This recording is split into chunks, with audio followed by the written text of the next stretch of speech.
Hello, welcome to all my dear students. भाई कैसे हैं आप सभी? आप सब बहुत बढ़िया होंगे और पूरे जोश के साथ भाई अपनी तैयारी में जुटे हुए हो।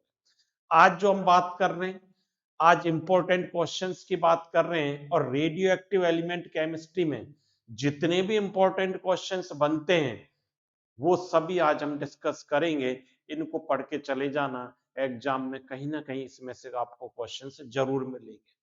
मैं ये नहीं कह रहा कि आपको केवल यही पढ़ने, मैक्सिमम आप जो पढ़ सकते हैं वो पढ़ें, लेकिन ये इंपॉर्टेंट क्वेश्चंस हैं, इनकी आने की संभावना ज्यादा रहती है। इसलिए इन क्वेश्चंस को आप ज्यादा पढ़ें, जिससे आप एग्जाम में इजी गोइंग क्वेश्चंस को हल कर पाएंगे। देखिए पहला क्वेश्चंस क्या है, जो एमसीक्यू क्वेश्चंस हैं।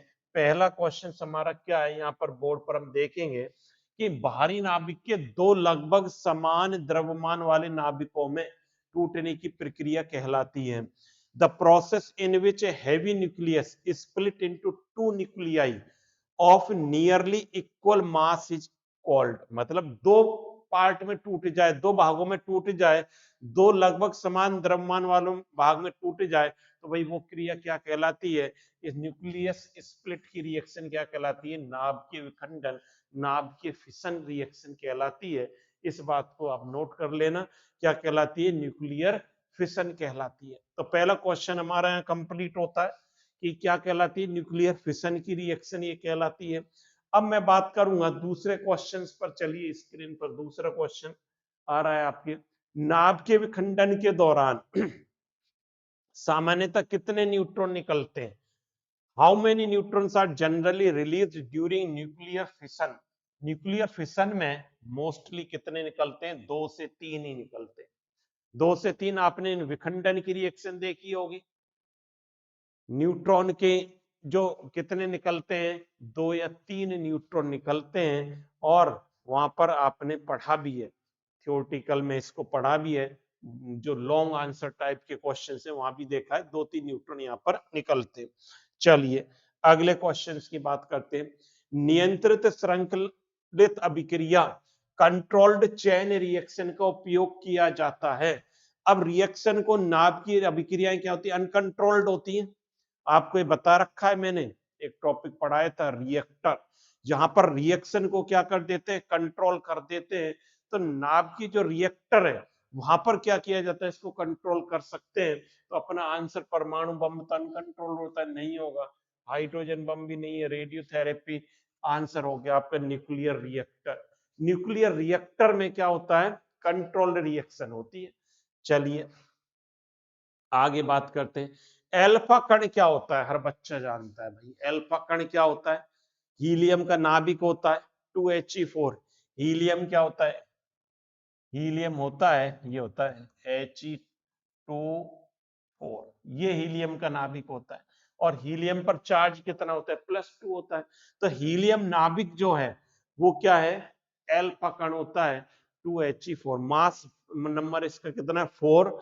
और इसका एटॉमिक नंबर कितना होता है? 2 होता है। तो हीलियम का जो नाभिक है भाई वो क्या होता है? एल्फा कण की तरह बिहेव करता है। एल्फा कण वास्तव में क्या होता है? नोट कर लेना। चलिए अगले क्वेश्चन की तरफ आ रहा है। आपको बढ़िया लग रहा है? क्वेश्चंस को करने पर कुछ फील हो रहा है? भाई आप तक जो आपने थ्योरी पढ़ ली और उसके क्वेश्चंस आप कर कर देख रहे हैं, तो आपको मैं समझता हूँ अच्छा लग रहा होगा। बढ़िया लगना चाहिए, क्योंकि जो हमने पढ़ लिया उसके आंसर क्वेश्चन से पहले निकल के आने चाहिए। निम्न में से कौन सा नाभिकीय संलयन का उदाहरण है? Which of the following is an example of nuclear fusion? Fusion, fusion में क्या होता है? जुड़ना। सेलेन क्या होता है? जुड़ना। यूरेनियम का विखंडन, हाइड्रोजन विखंडन में तो सब ये होगा ही नहीं। जब विखंडन आ गया तो टूट गया, हमको जोड़ना है तो ये तो होगा ही नहीं भाई। रेडियोधर्मी 6, ये भी नहीं होगा। न्यूट्रॉन उत्सर्जन, हाइड्रोजन से हीलियम यहाँ पे जुड़ रहा है, ये जुड़ रहा है ना, तो अपना कॉमन सेंस भी इस्तेमाल करना है। जुड़ रहा है जुड़ना क्या होता है? फ्यूजन होता है। और फिशन में क्या होता है? टूटना। तो ये जुड़ रहा है, तो आंसर हो गया आपका बी हो गया। आंसर क्या हो गया? बी हो गया। जुड़ना क्या हो गया? नाभिकीय संलयन का उदाहरण। अगला चलिए। बीटा किरणें वास्तव में होती हैं, बीटा किरणें बताओ, आपने पढ़ लिया। बीटा किरणें क्या होती है, इलेक्ट्रॉन का फॉर्म होती है बीटा किरणें, प्रोटॉन नहीं होती है, न्यूट्रॉन नहीं होती है, फोटोन नहीं होती है। क्या आंसर होगा, इलेक्ट्रॉन। बीटा किरणें किसकी तरह वर्क करती हैं, इलेक्ट्रॉन होती हैं बीटा किरणें। चलिए बहुत बढ़िया, बहुत अच्छा लग रहा होगा और आपको क्वेश्चंस को करने से फील आ रही होगी कि आपने जो पढ़ लिया वो हमें सारा कुछ याद है। देखिए क्वेश्चंस करने के पीछे लॉजिक यही है कि कॉन्फिडेंस बिल्डअप होता है अपना, एक कॉन्फिडेंस बिल्डअप होगा तब हम बढ़िया ढंग से क्वेश्चंस को कर पाते हैं। गामा किरणों की पैठ क्षमता पेनिट्रेशन पावर, पेनिट्रेशन भेदन क्षमता, जिसको क्या कहते हैं, भेदन क्षमता। बताना भाई, आपने पढ़ रखा है कि इनकी भेदन क्षमता क्या होगी, भेदन क्षमता, पैठ क्षमता कह दूं या क्या कहते हैं, भेदन क्षमता। भेदन क्षमता का मतलब समझते हैं, ये पार कर जाती हैं, सबसे ज्यादा होती है भाई इनकी भेदन क्षमता क्या होती है, सबसे ज्यादा, सबसे ज्यादा है इनकी भेदन क्षमता। तो आंसर क्या हो गया अपना, सबसे ज्यादा हो गया, इसका आंसर निकल कर आ गया सबसे ज्यादा। चलिए अगला क्वेश्चन क्या कहता है, पढ़े। अगला क्वेश्चन आपकी स्क्रीन पर आ गया भाई, रेडियोधर्मी अर्धवायु हाफ लाइफ निर्भर करती है, half life of A radioactive element depend on, half life किस पर डिपेंड करती है भाई, तापमान पर डिपेंड करती है कि ना, सर तापमान पर तो नहीं करती, दाब पर भी नहीं करती, रासायनिक अवस्था भी नहीं, नाभिक की प्रकृति पर निर्भर करेगी। हाफ लाइफ का मतलब है कि नाभिक कितना विखंडित हो जाए, टूट जाए, ब्रेक हो जाए, स्प्लिट हो जाए, कितना उसमें से कितने हाफ आधे समय बाद हाफ लाइफ उसकी कहलाती है। तो ये नाभिक की नेचर पर डिपेंड करती है, नेचर ऑफ द न्यूक्लियस इस पर भाई डिपेंड करेगी, nature of the nucleus, note कर लें। अब देखिए नाभिकीय रिएक्टर में मॉड्यूलेटर का कार्य क्या है, बहुत अच्छा प्रश्न है। नाभिकीय रिएक्टर में मॉड्यूलेटर का क्या वर्क है भाई, मॉड्यूलेटर क्या करता है, मॉड्यूलेटर क्या करता है, गति को कम करता है, न्यूट्रॉन अवशोषित नहीं, एब्जॉर्ब नहीं करता मॉड्यूलेटर, ऊर्जा उत्पन्न ऊर्जा भी नहीं करता, ताप नियंत्रित भी नहीं करता। तो ये आंसर आ गया, क्या करता है, न्यूट्रॉन की गति को कम करता है, क्या करता है, slowing down the speed of neutron, neutron की स्पीड को डाउन करें, दैट इज मॉड्यूलेटर, ये मॉड्यूलेटर हो गया। अगला चलिए, परमाणु बम किस सिद्धांत पर कार्य करता है भाई, बताना। परमाणु bomb, atomic bomb is based on, atomic bomb किस सिद्धांत पर कार्य कर रहा है, कोई बता सकता है, कोई बच्चा आ रहा है क्या, नियंत्रित कंट्रोल्ड तो नहीं होती इसमें रिएक्शन, बम में तो कभी कंट्रोल होती नहीं है, एक साथ चलती रहती है भाई रिएक्शन, नियंत्रित विखंडन नहीं, तो नियंत्रित तो होगा ही नहीं, नियंत्रित तो इसमें होगा ही नहीं, तो नियंत्रित जहां वर्ड आ रहा है उसको तो देखते ही क्रॉस कर दो। रेडियोधर्मी डिके तो होता है लेकिन अनियंत्रित फिशन होता है, क्या होता है, अनियंत्रित फिशन, अनकंट्रोल्ड फिशन, अनकंट्रोल्ड विखंडन होता है, कंट्रोल नहीं रहता, फिर एक बार बम डाल दिया तो फिर अनकंट्रोल्ड वे में रिएक्शन चलती रहती है। तो इसका आंसर हो गया अनियंत्रित विखंडन हो गया। चलिए न्यूक्लियॉन क्या होता है, मास नंबर। अब मास नंबर क्या है, मास, नाभिक में क्या रहता है, न्यूक्लियस में प्रोटॉन और न्यूट्रॉन रहते हैं सर, तो मास नंबर क्या होगा, प्रोटॉन न्यूट्रॉन का सम होगा। मास नंबर क्या होगा, प्रोटॉन और न्यूट्रॉन, केवल प्रोटॉन नहीं, न्यूट्रॉन नहीं, ये होगा प्रोटॉन प्लस न्यूट्रॉन। प्रोटॉन और न्यूट्रॉन क्या होता है, मास नंबर होता है, और इलेक्ट्रॉन भी नहीं होगा। तो आंसर हो गया आपका, आंसर हो गया सी, प्रोटॉन और न्यूट्रॉन हो गया, प्रोटॉन न्यूट्रॉन अपना आंसर हो गया भाई, नोट कर ले। नाभ की स्थिरता मुख्यतः निर्भर करती है, अच्छा क्वेश्चन है, इंपॉर्टेंट एग्जाम में आने लायक है, नाभ की स्थिरता किस पर निर्भर करती है, आपने पढ़ा था, एक टॉपिक पढ़ाया था किसका, एनपी रेशो, न्यूट्रॉन प्रोटॉन अनुपात, एटॉमिक बम नंबर पर नहीं सर, एटॉमिक मास पर नहीं, टेम्परेचर, ये आंसर है neutron proton ratio, N/P ratio, ये 1 होता है। तो आपने देखा स्थिरता सबसे ज्यादा होती है। एनपी रेशो, एक ग्राफ बनाया था हमने, एनपी रेशो सैगरे का ग्राफ जिसको बोला था, कि एनपी रेशो 1 जाता है तो स्थिरता स्टेबिलिटी बढ़ जाती है। पढ़ लेना इसका वीडियो में, आप देख लेना, क्लासेस इसकी दे रखी है एनपी रेशो की, मैंने अलग से, वहां पढ़ सकते हो, इंपॉर्टेंट है अपने आप में ये। एनपी रेशो का क्वेश्चन, बड़ा क्वेश्चन भी आने वाला है एग्जाम में। तो क्या होगा, न्यूट्रॉन प्रोटॉन अनुपात होगा। निम्न में से कौन सा नाभिकीय अभिक्रिया का उदाहरण नहीं है? Which of the following is not a nuclear reaction? Nuclear reaction विखंडन तो होता है सर, ये तो होता है, हम कह रहे हैं नहीं है। कौन सा नहीं है इसको देखना है, तो ये तो नहीं होगा। फ्यूजन ये भी होती है, ये भी नहीं है, अपना ये आंसर है। दहन, कंबसन, कंबसन की रिएक्शन रेडियो एक्टिव नहीं है। कौन सा रेडियो एक्टिव है? नाभ की न्यूक्लियर रिएक्शन नहीं है। न्यूक्लियर रिएक्शंस कौन, कंबसन नहीं होता, दहन होता है। दहन में ऑक्सीजन की प्रेजेंस में जलाया जाता है कंपाउंड्स को, तो क्या बनता है, हाइड्रोकार्बन का दहन करते हैं तो CO2 और H2 बनता है, आपने पढ़ रखा है। तो दहन में क्या होगा, ये वाली आ जाएगी कंबशन, इसका आंसर आ जाएगा। चलिए, रेडियोधर्मी 6 है, रेडियो एक्टिव डिके इज, बताओ क्या है? नियंत्रित रहता है क्या? नहीं रहता सर, नियंत्रित नहीं रहता, तो क्रॉस कट्टा मार दो इस पर।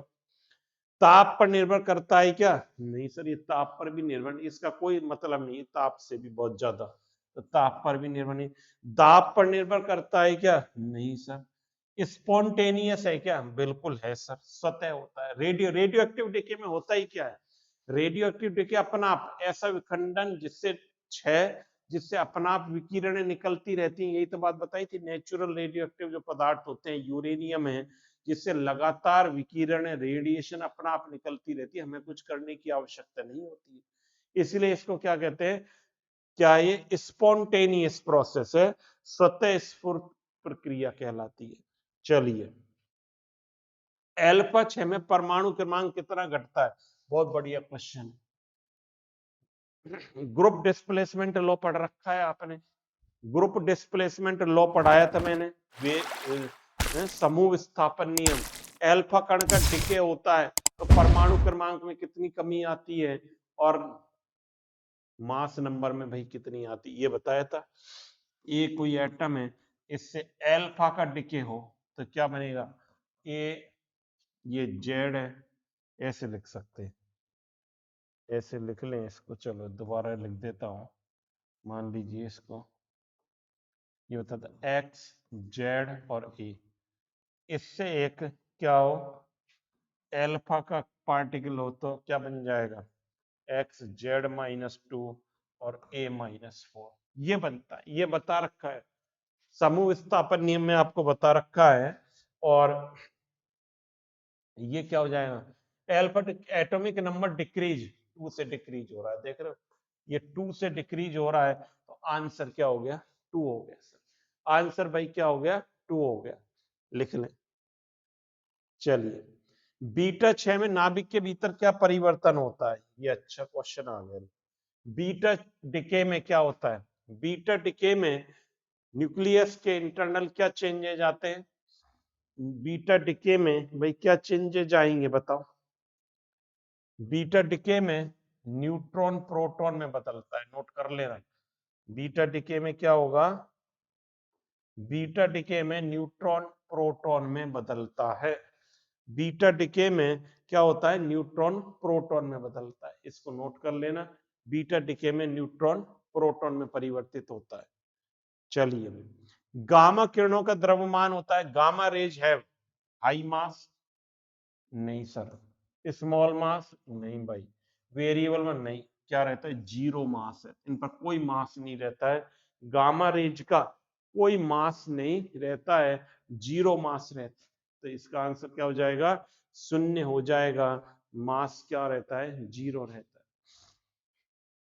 चलिए, नाभिकीय बंधन ऊर्जा होती है nuclear binding energy. Binding energy क्या होती है, न्यूक्लियर बाइंडिंग एनर्जी में क्या होता है भाई, बताओ, करो नोट इस क्वेश्चन को। कर लिया भाई नोट। देखिए, नाभिकीय बंधन ऊर्जा में क्या होता है, न्यूक्लियर बाइंडिंग एनर्जी, बाइंडिंग का मतलब जोड़ना मत समझ लेना, यहाँ पर क्या है, न्यूक्लियर क्या आंसर होगा, energy required to split nucleus, नाभिक को तोड़ने के लिए आवश्यक ऊर्जा। आंसर क्या हो जाएगा, बी हो जाएगा। नाभिक को तोड़ने के लिए आवश्यक ऊर्जा, ये बंधन ऊर्जा होती है भाई। न्यूक्लियर बाइंडिंग एनर्जी, आंसर क्या होगा, बी होगा अपना, energy required to split nucleus, energy required to split nucleus, ये हो जाएगा इसका आंसर। चलिए अगले क्वेश्चन पर आ जाओ। न्यूट्रॉन की खोज बच्चा बच्चा जानता है भाई, पूरी जनता जानती है इस क्वेश्चन को, कौन नहीं जानता बताओ भाई इस क्वेश्चन को। न्यूट्रॉन की खोज किसने की, चैडविक ने की थी सर, यह सब जानते, सब जानते हैं किसने की थी, चैडविक ने की थी न्यूट्रॉन की खोज। चलिए परमाणु बम में प्रयुक्त ईंधन है, ये बताओ भाई, परमाणु बम में प्रयुक्त ईंधन है, fuel used in atomic bomb is, क्या यूज होता है इसमें, होता है यूरेनियम 235, यूरेनियम 235 यूज होता है, यूरेनियम 235 यूज होता है, तो इसको नोट कर लें, यूरेनियम 235 याद कर लेना, अच्छा क्वेश्चन है ये भी। परमाणु बम में यूरेनियम 235 का यूज होता है। अगला हाइड्रोजन बम आधारित है, ये भी इंपॉर्टेंट क्वेश्चन है, स्टार लगाना भाई, डबल स्टार लगा लेना, हाइड्रोजन बम आधारित है। हाइड्रोजन बम विखंडन होता है क्या, नहीं, विखंडन पर नहीं है, डिके नहीं है, आयोनाइजेशन है, फ्यूजन, सेलेन की रिएक्शन होती है, जुड़ते हैं इसमें, और जब सेलेन की रिएक्शन होती है तो बहुत सारी एनर्जी निकलती है ना, तो ये क्या है, फ्यूजन पर बेस्ड है, फिशन पर नहीं है, फ्यूजन पर बेस्ड है हाइड्रोजन बम। आ जाओ मॉडरेटर का उदाहरण है, आ जाओ मॉडरेटर, मॉडरेटर अभी आपने देखा क्या करता है, न्यूट्रॉन की गति को कम करता है, मॉडरेटर न्यूट्रॉन की गति को कम कर रहा है। अब मॉडरेटर जो है न्यूट्रॉन की गति को कम कर रहा है, तो बताओ भाई क्या उदाहरण, कैडमियम, ग्रेफाइट, प्लूटोनियम, यूरेनियम, ये तो है नहीं, ये दो तो हटा दो, ये दो तो हमने हटा दिए, ये दो तो हमने क्या कर दिए, हटा दिए। अब कैडमियम ग्रेफाइट मॉडरेटर क्या है, ग्रेफाइट, ये ग्रेफाइट क्या रहता है, मॉडरेटर, कैडमियम कंट्रोल रॉड होती है, ये क्या है, कंट्रोल रॉड, और ग्रेफाइट क्या है, मॉडरेटर के रूप में बिहेव करता है, ये ध्यान रखना, ये कंट्रोल रॉड है, ये मॉडरेटर है। अगला चलो, कहां चलोगे, ये आ गए, ये आ गया, कंट्रोल रॉड बनी होती हैं, कंट्रोल रॉड बनी होती हैं, अभी जो वही क्वेश्चन आया है, कंट्रोल रॉड क्या होती है, कैडमियम होती है, कंट्रोल रॉड कैडमियम की होती है, और मॉडरेटर ग्रेफाइट होता है। अच्छा क्वेश्चन है, दोनों कंफ्यूज करने वाले क्वेश्चन है, कंफ्यूज नहीं होना है, पर हमारे स्टूडेंट्स को सारे क्वेश्चन, सारे कंसेप्ट बिल्कुल क्लियर होने चाहिए कि मॉडरेटर ग्रेफाइट और control rod cadmium. Nuclear reactor में शीतलक का कार्य है, शीतलक क्या करता है, न्यूट्रॉन नहीं अवशोषित नहीं करता, अभिक्रिया को नियंत्रित करता है नहीं, ऊर्जा उत्पन्न करता है, ऊष्मा को, नाम इसका यही शीतलक, coolant, function of coolant, coolant क्या करेगा, कूलिंग करेगा, मतलब ऊष्मा को नियंत्रित करेगा, इसका नाम यही चल रहा है, कूलेंट है, ऊष्मा दूर करना है इसका वर्क, तो इसका वर्क है ऊष्मा को दूर करना, लिख लें भाई फटाफट इसको। अगला क्वेश्चन देखिए, रेडियोएक्टिव सीरीज समाप्त होती है, radioactive series end two, 4 radioactive series आपको बताई थी मैंने, जिनमें 3 नेचुरल थी, एक क्या थी, आर्टिफिशियल, तो बताओ कहां पर 3 नेचुरल, कहां पर समाप्त हो रही थी, यूरेनियम पर, नहीं, थोरियम, रोडियम, आंसर हो गया सी, लेड पर समाप्त हो रही थी, कहां पर समाप्त हो रही थी, सीसा, लेड, पीबी, इस पर समाप्त हो रही थी, नोट कर लो भाई।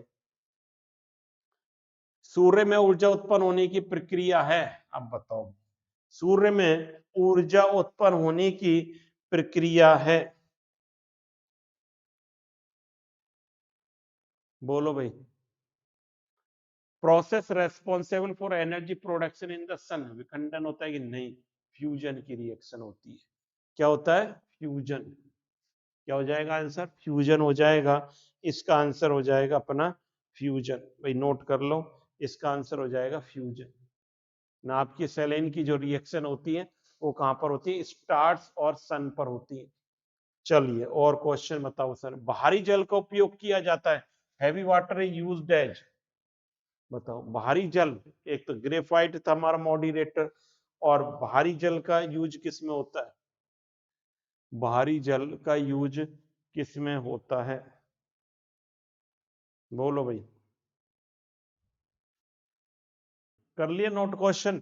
भारी जल हैवी वाटर का उपयोग कहां पर होता है, फ्यूल में, कंट्रोल रॉड में तो नहीं होता। ये दोनों तो खत्म हो गए। अब देखिए ये दो कंफ्यूजन वाला क्वेश्चन है कि शीतलक लिखे मॉडरेटर लिखे। देखिए मोस्टली इसका यूज मॉडरेटर के रूप में होता है, लेकिन कभी कभी इसका प्राइमरी और सेकेंडरी कूलेंट के रूप में भी उपयोग करते हैं। तो इसका जो आंसर दोनों ही है, वैसे तो शीतलक और मॉडरेटर दोनों में ही काम वर्क करता है, लेकिन जब दोनों दे दें तो हमें क्या लिखना है, मॉडरेटर लिखना है। इसका यूज दोनों में ही होता है, कूलेंट के रूप में भी होता है, मॉडरेटर के रूप में भी होता है। दोनों लिखे हो तो मॉडरेटर लिखेंगे, उसके बाद इसको शीतलक के रूप में उपयोग किया जाता है, समझ लें भाई। चलिए, विकिरणों की पैठ क्षमता, पैठ क्या होती है, भेदन, सॉरी पैठ लिख दिया है, ये है भेदन क्षमता का सही क्रम है। अभी आपने देखा था भेदन क्षमता गामा की सबसे ज्यादा थी, तो ये हट गया, ये हट गया। अब इन दोनों में बच गए, दो तो हट गए। गामा की भेदन क्षमता, पेनिट्रेशन पावर सबसे ज्यादा होती है, गामा के बाद बीटा की होती है, फिर अल्फा की होती है।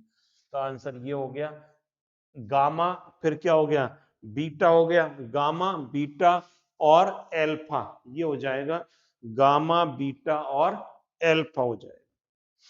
पेनिट्रेशन पावर गामा की सबसे ज्यादा होती है भाई। चलिए, आयनीकरण क्षमता, आयोनाइजेशन पावर, अच्छा क्वेश्चन है, दोनों इंपॉर्टेंट है, भेदन कंफ्यूजन करने वाले हैं भाई ये दोनों क्वेश्चन, पर कंफ्यूज नहीं होना है। जब पेनिट्रेशन पावर की बात आए तो गामा की सबसे ज्यादा, फिर बीटा, फिर एल्फा, और आयोनाइजेशन पावर की बात है उल्टा कर देना, एल्फा बीटा गामा कर देना, यही है। क्या कर दोगे, एल्फा बीटा गामा। जब इसकी बात आएगी तो आप क्या कर देंगे, एल्फा बीटा और गामा कर देंगे। एक क्वेश्चन और देखें, कृत्रिम नाभिकीय रूपांतरण की खोज किसने की, हु डिस्कवर आर्टिफिशियल ट्रांसम्यूटेशन। कृत्रिम रूपांतरण तो एक नाभिक का दूसरे में बदलना, वो कृत्रिम रूपांतरण कहलाता है। सबसे पहले भाई इन भाई साहब ने वर्क किया था, रदरफोर्ड ने इस पर वर्क किया था, तो इसलिए इसका क्रेडिट किसको जाता है भाई, रदरफोर्ड को जाता है। तो ये क्वेश्चन एग्जाम में करके चले जाना, इसमें से कहीं ना कहीं भाई आपको क्वेश्चन जरूर मिलेंगे।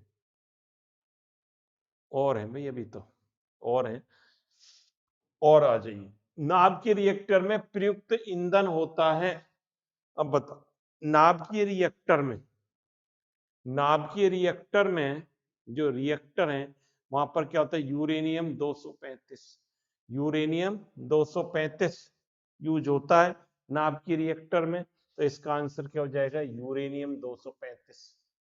नाभिकीय रिएक्टर में क्या है, यूरेनियम 235, नोट कर ले। नाभिकीय main fuel used in nuclear reactor uranium 235 होता है भाई, नोट कर लेना इसको। चलिए अगले क्वेश्चन, स्प्लेशन क्या है, स्प्लेनेशन में क्या होता है, स्प्लेशन विखंडन, समुत्खंडन पढ़ाया था आपको, समुत्खंडन पढ़ाया था, इसमें सलाइन होता है कि नहीं, इसमें तो विखंडन होता है, प्राकृतिक क्षय भी नहीं। Bombardment by high energy particles ये होता है, इसमें रासायनिक विक्रिया, ये आंसर हो जाएगा C, bombardment by high energy particles. इतना आपको करना है। ये क्वेश्चन और भी हैं कि भाई और देख लेते हैं, और तो नहीं है, तो ये क्वेश्चन भाई करके चले जाना, कहीं ना कहीं इसमें से आपको क्वेश्चन मिल जाएंगे इस यूनिट में से। तो इनको पढ़ना बहुत जरूरी हो जाता है हमारे लिए, जिससे हमारी तैयारी का भी हमें पता चलेगा, आपको भी आपकी प्रिपरेशन कितनी है, और एक कॉन्फिडेंस बिल्डअप भी होगा। और तो सभी को बेस्ट विशेष, और इनको आप करके जाएंगे क्वेश्चंस को, तो आपको बहुत बढ़िया मजा आएगा, आनंद आएगा एग्जाम में, क्वेश्चन को जब आप हल कर पाएंगे। तो thank you students, have a nice day.